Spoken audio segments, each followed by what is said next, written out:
আচ্ছা, এখন আপনার পকেটে হাত দিয়ে দেখুন তো, কি চমকে গেলেন?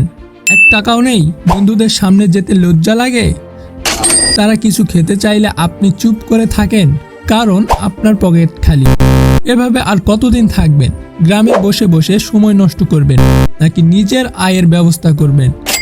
আজ আমি আপনাদের সাথে শেয়ার করব গ্রামে বসে আয় করার 3টি লাভজনক ব্যবসার আইডিয়া।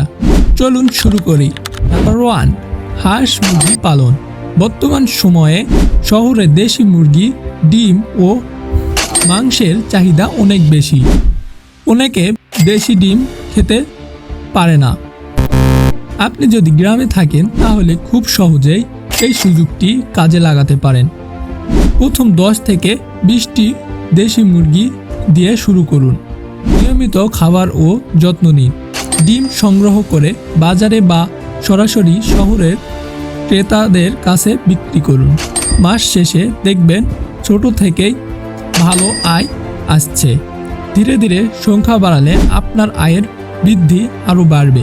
নাম্বার 2, আপনার বাসায় যদি গরু থাকে তাহলে বসে না থেকে আজই শুরু করতে পারেন দুধের ব্যবসা।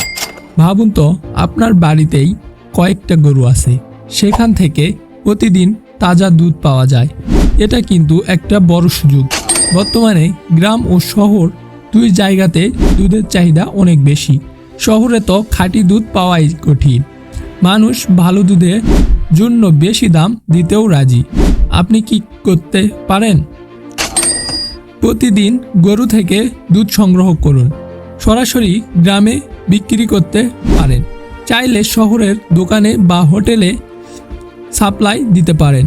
শুধু দুধ বিক্রি করলেই শেষ না, দুধ থেকে দই তৈরি করে বিক্রি করতে পারেন, ঘি বানিয়ে বিক্রি করতে পারেন, ছানা তৈরি করেও ভালো লাভ করা যায়। দুধের দাম ভালো আর চাহিদাও সারা বছর থাকে, তাই এই ব্যবসা খুবই স্থায়ী ও লাভজনক হতে পারে। আপনি যদি মন দিয়ে শুরু করেন, ছোট থেকেই বড় আয়ের পথে এগিয়ে যেতে পারবেন ইনশাল্লাহ। নাম্বার 3, আপনি একটা বিষয় খেয়াল করবেন। গ্রামের পাশে অনেক পুকুর আছে, কিন্তু সেগুলোতে ফাঁকা পড়ে থাকে। কেউ ঠিকমতো মাছ চাষ করে না। এটা কিন্তু আপনার জন্য একটা বড় সুযোগ। আপনি কি করতে পারেন?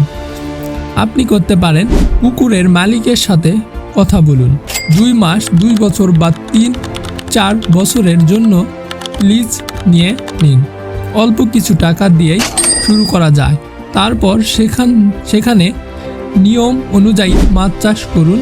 মাছের চাহিদা সারা বছরই থাকে, গ্রাম হোক বা শহর। বিশেষ করে তাজা মাছ মানুষ বেশি পছন্দ করে। আরেকটা উপায় আছে। আপনার বাড়ির পাশে যদি ফাঁকা জমি থাকে, সেখানে আপনি সবজি চাষ করতে পারেন। টমেটো, শসা, লাউ, বেগুন বা মরিচ, এই ধরনের সবজি খুব সহজেই চাষ করা যায়। সবচেয়ে বড় বিষয় হলো, আপনি যদি নিজের হাতে চাষ করেন তাহলে কোনো ভেজাল থাকবে না। মানুষ এখন নিরাপদ ও সুষম খাবার খুঁজছে।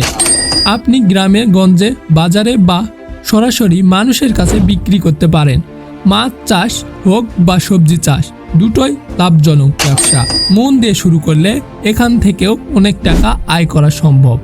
তো এই পর্যন্তই আজকের ভিডিও। আপনারা যদি আর ব্যবসা আইডিয়া পেতে চান তাহলে আমার চ্যানেলটি সাবস্ক্রাইব করে আমার সঙ্গে থাকবেন।